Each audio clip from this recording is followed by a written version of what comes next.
Today, we'll explore one of the darkest chapters in American history, the slave breeding farms. We'll talk about the most dangerous punishments faced by enslaved individuals on these farms. To understand how severe the punishments were on slave breeding farms, we need to first understand the extreme cruelty that enslaved individuals faced on plantations every day. They had to work hard, live in terrible conditions, and constantly face the risk of violence. Enslaved people had to do extremely hard work for long hours, almost every day in fact. They were made to work on plantations where they had to grow crops like tobacco, cotton, rice, and sugar. The owners and overseers of these plantations wanted them to work as much as possible, pushing them to their limit.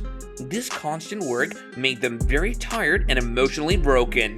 Nutrition was poor, and enslaved people rarely got enough food for themselves. They usually got small amounts of cornmeal, salted pork, and sometimes vegetables.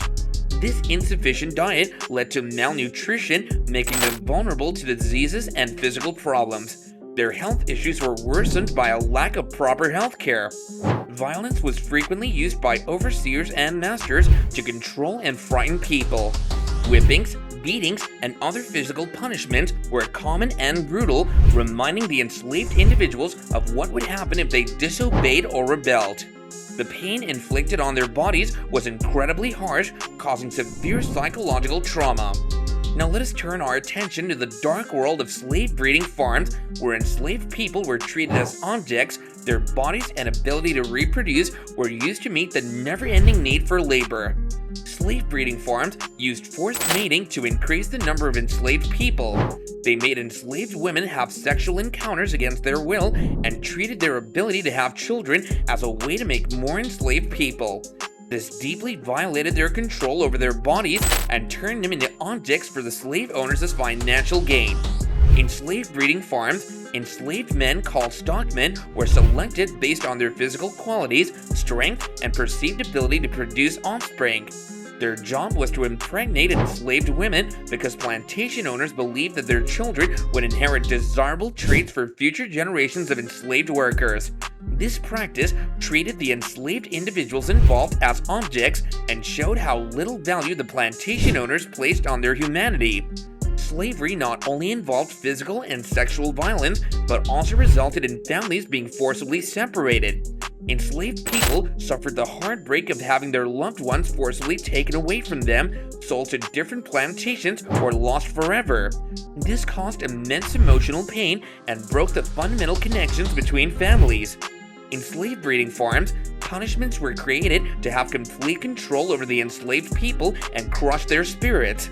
These methods were intended to strip away their humanity, establish dominance, and instill fear among those trapped in slavery.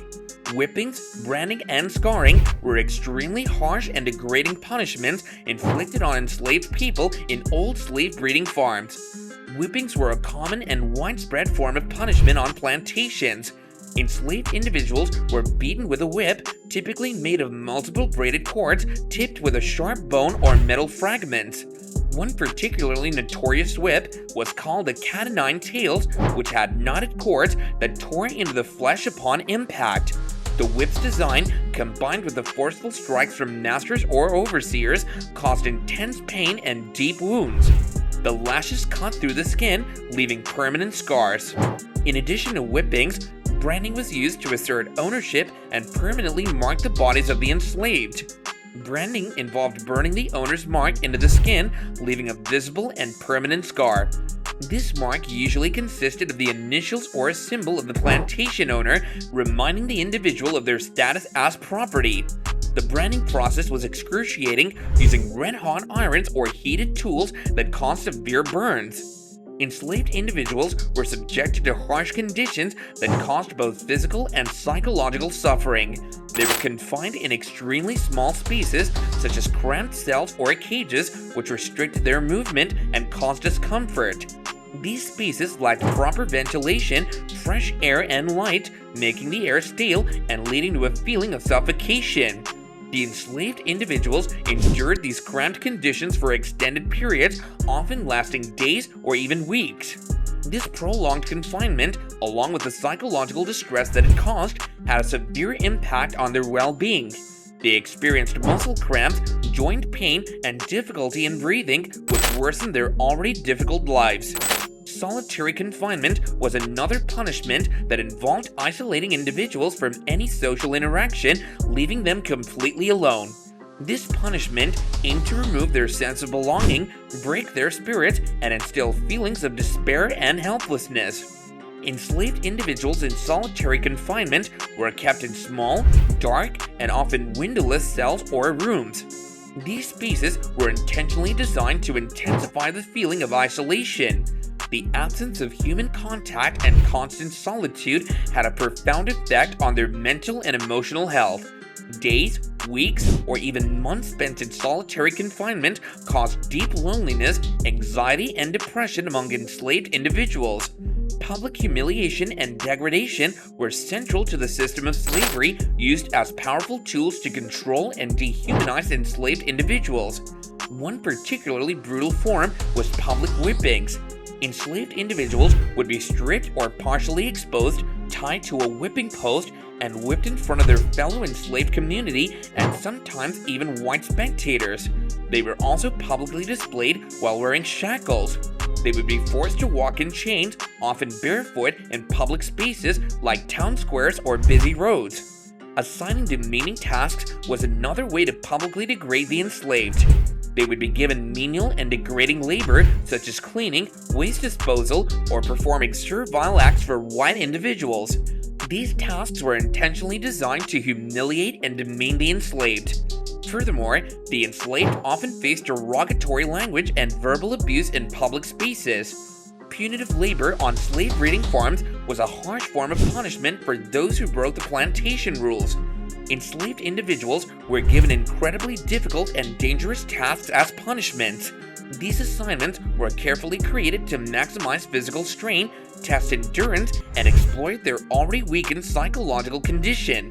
The aim was to cause both physical and psychological suffering, leaving the enslaved people completely demoralized.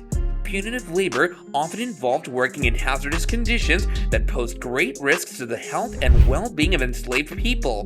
For example, some were forced to work in swamps where they would be submerged in mud and water for long periods, battling biting insects and dangerous reptiles. It demanded extreme effort and endurance from the enslaved individuals.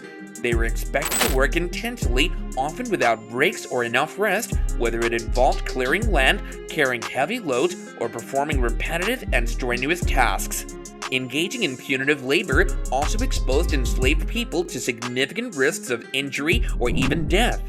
For instance, in mines, they would be sent underground to extract valuable resources like coal or minerals. The confined spaces, lack of ventilation, and absence of safety measures were disregarded in the pursuit of profit.